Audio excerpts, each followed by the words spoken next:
selamat datang di sesi pembahasan kita hari ini. Kita akan coba gali lebih dalam materi yang Anda bagikan ya. Ini kutipan dari Ajari Mereka PDF.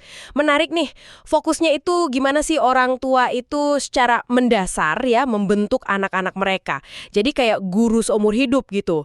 Nah, jadi misi kita sekarang nih, kita bedah bareng-bareng yuk ide-ide kunci dari materi Anda ini. Gimana caranya kita bisa efektif gitu kan membimbing anak biar tumbuhnya positif sambil belajar dari pandangan unik di teks ini. Oke, kita mulai dari yang paling dasar dulu ya, yang ditekankan banget di awal teks. Sumber Anda ini langsung to the point ya, bilangnya gini, kita harus membuat hati anak-anak kita benar-benar suci. Wah, ini kayaknya fundamental banget ya. Menurut teks ini nih, kenapa sih penekanan di hati suci ini kok krusial banget? Jadi langkah pertama gitu, fondasinya pengasuhan. Apa ya yang bikin pandangan ini beda? Iya, ini pertanyaan penting banget.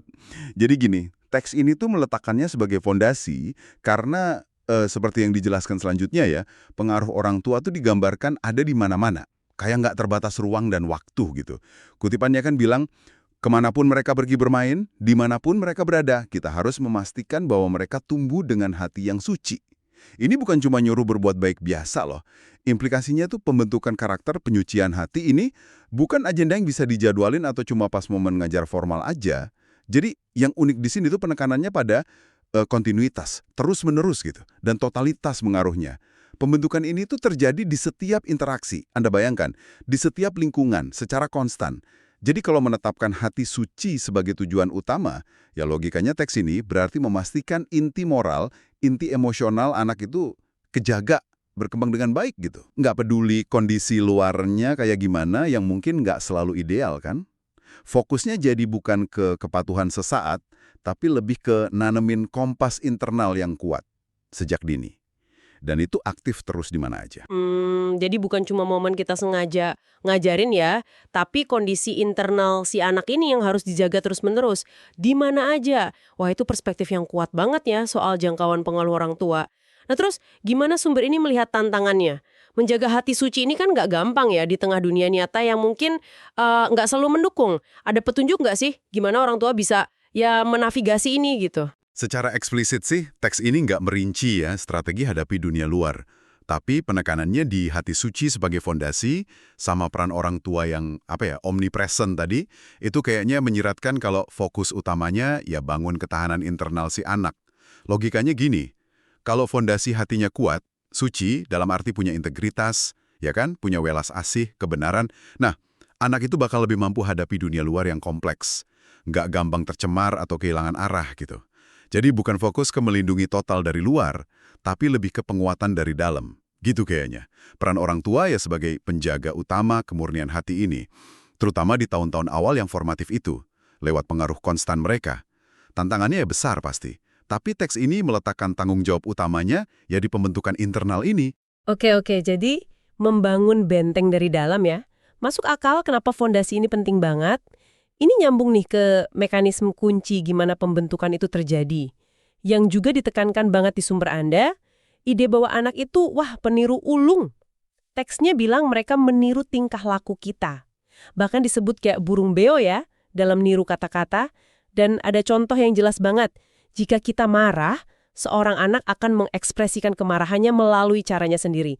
Nah ini nih, gimana kita harus paham kedalaman proses meniru ini menurut teks itu? Apa cuma niru luarnya aja? Nah, yang menarik dari penggambaran di teks Anda ini adalah peniruan itu disajikan bukan sekedar copy-paste perilaku. Frasa kunci kayak niru kata-kata layaknya burung beo, itu mungkin kedengarannya simple ya di permukaan. Tapi contoh soal marah tadi, bahwa anak akan mengekspresikannya melalui caranya sendiri. Itu nunjukin kedalaman prosesnya. Ada internalisasi di sana. Ada adaptasi. Anak itu nggak cuma ngulang apa yang dia lihat atau dengar, tapi mereka proses itu. Coba memahami pakai kerangka berpikir mereka sendiri, terus dikeluarin lagi dalam versi mereka. Gitu. Ini bentuk belajar yang dalam banget loh. Fundamental. Mereka tuh kayak nyerap blueprint perilaku dan emosi dari orang tua. Implikasinya, ini tersirat kuat di teks ya, besar banget buat orang tua. Ini bukan lagi sekedar soal jaga sikap di depan anak. Bukan.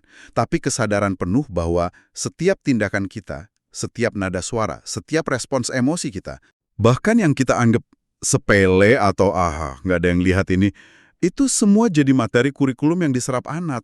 Tanggung jawabnya jadi, ya ampun, signifikan banget.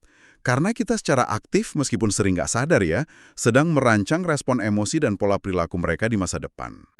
Waduh, itu benar-benar bikin beban tanggung jawabnya jadi lebih berat ya rasanya. Kayak hampir mustahil gitu ya buat selalu jadi model yang sempurna terus. Nah, apa materi Anda ini ngasih semacam katuk pengaman gitu? Atau petunjuk gimana orang tua bisa katakanlah kalibrasi ulang? Kalau misalnya udah terlanjur nunjukin model yang kurang ideal gitu. Atau fokusnya murni harus jadi model baik dari awal? Sumber ini memang sangat menekankan upaya ya, upaya. Jadi model yang baik itu intinya pengajaran. Tapi ide bahwa anak mengekspresikan sesuatu melalui caranya sendiri, itu juga bisa membuka ruang interpretasi loh. Ini kan nunjukin anak bukan robot peniru. Ada proses internal. Meskipun teks ini nggak secara eksplisit ya, ngasih teknik perbaikan model, tapi penekanan di bagian akhir soal transformasi diri orang tua, nah itu nanti kita bahas, itu bisa dilihat sebagai jawabannya. Kalau orang tua sadar udah kasih contoh negatif, misalnya marah nggak kekontrol gitu ya, proses transformasi diri itu nggak kusala, usaha berubah, mungkin bahkan dibicarakan secara pas usia ke anak, itu sendiri jadi pelajaran perbaikan yang kuat banget. Anak jadi belajar, oh manusia bisa salah, tapi bisa belajar juga, bisa tumbuh. Jadi meskipun fokus utamanya ya jadi model yang baik, proses perbaikan diri orang tua kalau dilakukan secara otentik ya, itu juga bisa jadi pelajaran berharga. Sejalan kok sama semangat transformasi yang ditekankan teks ini. Wah, menarik. Jadi proses perbaikan diri itu sendiri bisa jadi bagian dari pelajaran ya? Oke, oke. Ini nyambung banget ke peran selanjutnya yang digarisbawahi di sumber Anda nih. Orang tua sebagai guru abadi. Kutipannya lugas banget, kita adalah guru bagi kehidupan anak kita sejak ia lahir hingga akhir waktu. Ini bukan peran sementara ya, tapi kayak identitas yang nempel terus. Nah, pemahaman soal guru sepanjang hayat ini, seperti yang disajikan di teks ini, gimana itu memperluas cara kita lihat pengasuhan? Apa aja sih yang masuk kurikulum guru abadi ini? Iya, kalau kita kaitkan ini dengan gambaran yang lebih besar ya, yang coba dilukis oleh teks Anda ini. Peran guru sepanjang hayat ini, wah, jauh banget melampaui sekedar ngajarin baca tulis atau skill praktis. Menurut sumber ini, kurikulum utamanya itu soal nilai-nilai hidup.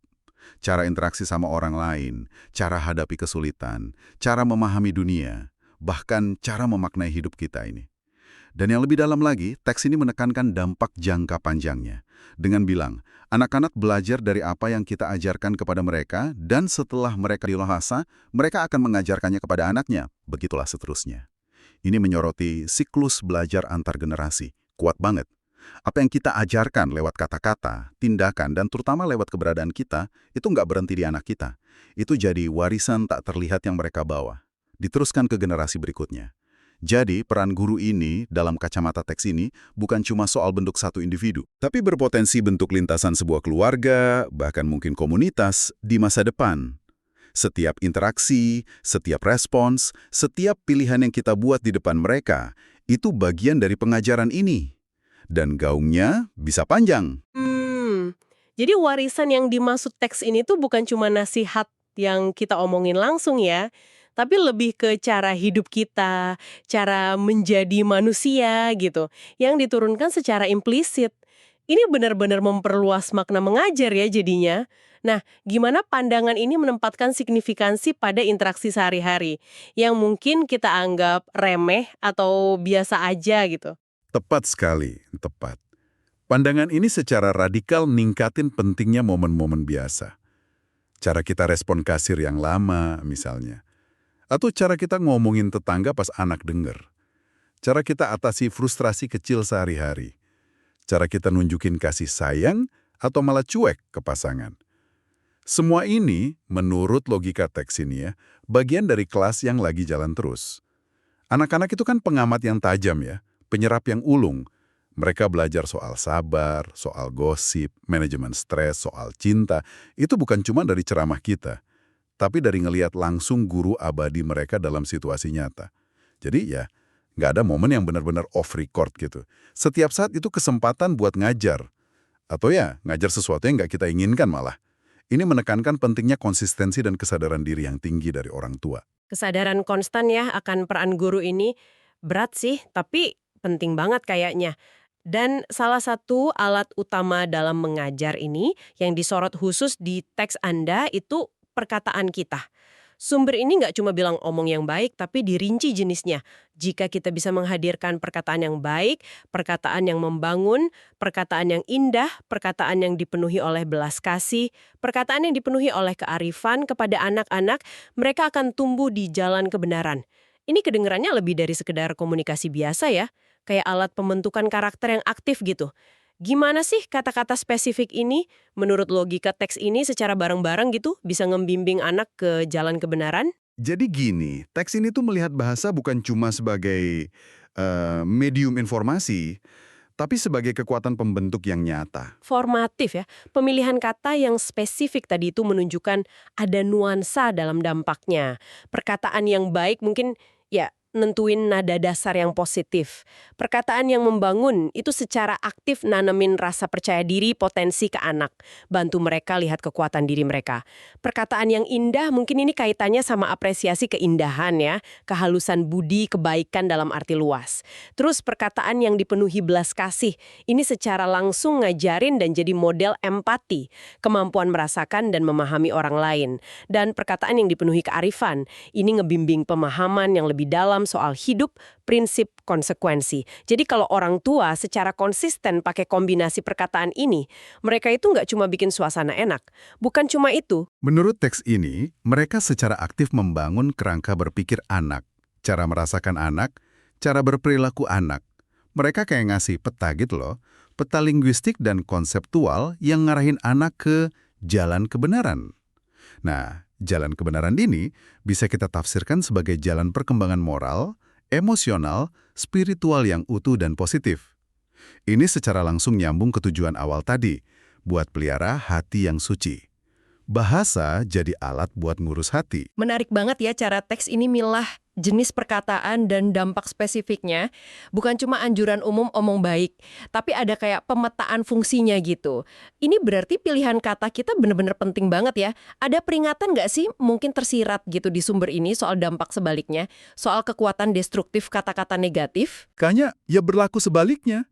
Kalau perkataan positif punya kekuatan membangun segitu besarnya, ya secara implisit, perkataan negatif yang kasar, yang merendahkan, penuh marah, pesimis, atau nggak adil, itu bakal punya kekuatan merusak yang sama besarnya.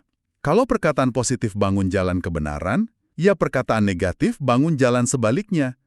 Bisa nanemin rasa nggak berharga, takut, marah, atau pandangan sinis ke anak. Penekanan kuat pada jenis perkataan positif ini secara nggak langsung ya jadi peringatan keras. Jangan pakai bahasa yang merusak. Ini nguatin lagi gagasan bahwa sebagai guru abadi, alat utama kita, bahasa, harus dipakai dengan sangat hati-hati. Sadar banget dampaknya, yang dalam dan jangka panjang ke pembentukan hati anak. Kekuatan formatif bahasa ya, bisa bangun, bisa ngerusak. Wah, ini menggarisbawahi kesadaran yang dibutuhkan. Dan ini membawa kita ke puncak argumen dalam sumber Anda ini. Poin yang mungkin paling menantang ya, sekaligus paling fundamental. Setelah bahas semua yang perlu kita lakukan, yang perlu kita katakan, teks ini nutup dengan satu keharusan. Dan jika kita ingin melakukan hal ini, kita sendiri harus bertransformasi terlebih dahulu. Ini adalah pelajaran yang terbaik bagi seorang anak. Jadi, apa artinya ini bagi Anda nih? Sebagai pendengar, mungkin sebagai orang tua atau calon orang tua. Fokusnya kayak geser banget ya. Dari ngajar anak jadi ubah diri sendiri. Kenapa transformasi diri ini dibilang pelajaran terbaik? Nah, ini memunculkan pertanyaan penting ya, soal otentisitas. Soal kesadaran diri kita sebagai panutan. Poin ini, menurut saya ya, ini jantungnya pesan di materi Anda ini. Menyebut transformasi diri orang tua sebagai pelajaran yang terbaik. Wah, itu pernyataan kuat banget.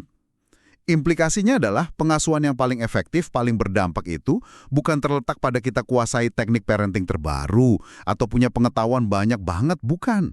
Tapi pada siapa diri kita sebagai manusia, sebagai orang tua. Kan tadi kita udah bahas ya, anak itu peniru ulung yang menginternalisasi. Mereka itu punya radar, tajam banget, buat deteksi nggak konsisten antara omongan kita sama siapa diri kita sebenarnya. Kalau kita nasihatin soal sabar, tapi kita gampang meledak. Kalau kita ngomong jujur, tapi kita bohong kecil. Kalau kita anjurin welas asih, tapi kita ngejudge orang lain kasar banget. Pesan yang paling kuat diterima anak itu bukan kata-kata kita, tapi perilaku kita, karakter nyata kita. Karena itu, argumen sentral teks ini ya, upaya paling dasar, paling berpengaruh dalam mengajar anak itu, ya upaya tanpa henti buat transformasi diri kita sendiri. Untuk secara aktif, mengolah kualitas-kualitas tadi, hati suci, perkataan baik, sabar, bijak, yang pengen kita wariskan. Ini bukan syarat gampang dicapai ya, tentu saja. Tapi menurut pandangan sumber ini, inilah fondasi pengajaran yang paling otentik, paling kredibel, paling berdampak jangka panjang. Pelajaran terbaik itu bukan apa yang kita ajarkan, tapi siapa diri kita pas lagi ngajar. Ini benar-benar kayak membalikkan fokus ya, bukan soal nyempurnain teknik ngajar anak, tapi nyempurnain diri sendiri sebagai pengajar. Sumber ini kayak bilang, kualitas pengajaranmu itu ya ditentukan kualitas dirimu. Tapi gimana pandangan ini nyambung sama kenyataan kalau orang tua kan ya manusia biasa ya, nggak sempurna, pasti bikin salah. Apa penekanan pada transformasi ini berarti kita harus nyembunyiin kelemahan kita gitu? Saya rasa nggak gitu ya. Justru, penekanan pada transformasi itu kan menyiratkan sebuah proses, bukan kondisi statis, sempurna gitu. Transformasi itu artinya perubahan, pertumbuhan, perjuangan. Kalau orang tua secara otentik ngejalanin proses transformasi ini, ngaku kurang, usaha perbaiki, belajar dari salah, nah itu sendiri udah jadi pelajaran yang kuat banget buat anak. Mereka belajar bahwa jadi manusia itu bukan berarti sempurna, tapi berarti terus usaha jadi lebih baik. Mereka belajar soal rendah hati, soal ketahanan, soal harapan. Jadi, pelajaran terbaik itu mungkin bukan cuma lihat orang tua yang udah jadi sempurna gitu. Tapi melihat orang tua yang secara jujur, terbuka, lagi dalam proses menjadi versi terbaik diri mereka. Otentisitas dalam perjuangan transformasi ini, nah itu yang mungkin paling berkesan, paling mendidik buat anak. Lebih dari sekedar nunjukin fasad kesempurnaan yang rapuh. Ini ngajarin bahwa pertumbuhan itu mungkin dan berharga. Proses transformasi yang otentik sebagai pelajaran ya. Oke, itu ngasih perspektif yang lebih manusiawi. Baiklah, mari kita coba rangkum ya insight kunci yang udah kita gali dari materi ajari mereka PDF yang Anda bagikan ini. Pertama, teks ini nekankan fondasi hati yang suci. Harus dijaga terus karena pengaruh ortu itu ada di mana-mana. Kedua, anak belajar itu nggak cuma niru, tapi internalisasi, adaptasi apa yang mereka lihat dengar. Jadi setiap tindakan ortu itu materi pelajaran. Ketiga, ini nempatin orang tua sebagai guru sepanjang hayat. Kurikulumnya itu cara hidup dan dampaknya bisa antar generasi. Keempat, perkataan spesifik yang positif, baik, membangun, indah, belas kasih, bijak, itu alat formatif aktif buat bimbing anak di jalan kebenaran.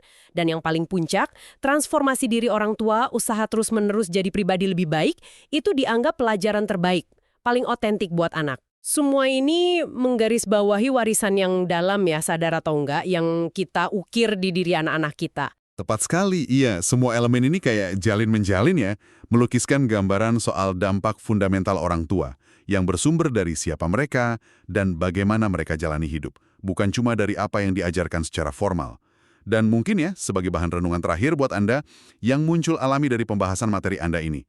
Mengingat betapa kuatnya penekanan pada peniruan mendalam itu, dan keharusan transformasi diri orang tua di teks ini. Gimana kalau kita secara khusus coba renungkan pelajaran-pelajaran tak sengaja yang kita berikan? Hal-hal yang ditangkap anak bukan pas kita ngerasa lagi ngajar aktif, tapi justru pas kita lagi menjadi diri kita sehari-hari, pas lagi capek, stres, gembira, atau pas interaksi sama dunia sekitar kita, tanpa sadar lagi diawasi. Gimana kalau kesadaran akan bobot pelajaran implisit ini mengubah cara kita hadapi momen-momen biasa dalam keseharian kita sebagai panutan? Pelajaran tak sengaja ya. Mungkin itu memang inti dari warisan yang kita tinggalkan ya. Pertanyaan yang kuat banget ini buat dibawa pulang, buat direnungkan. Terima kasih banyak Anda sudah berbagi materi ajari mereka PDF ini, memantik eksplorasi yang kaya banget dan mencerahkan ya, soal peran krusial orang tua dari perspektif unik ini. Semoga bermanfaat, sampai jumpa di pembahasan kita selanjutnya ya.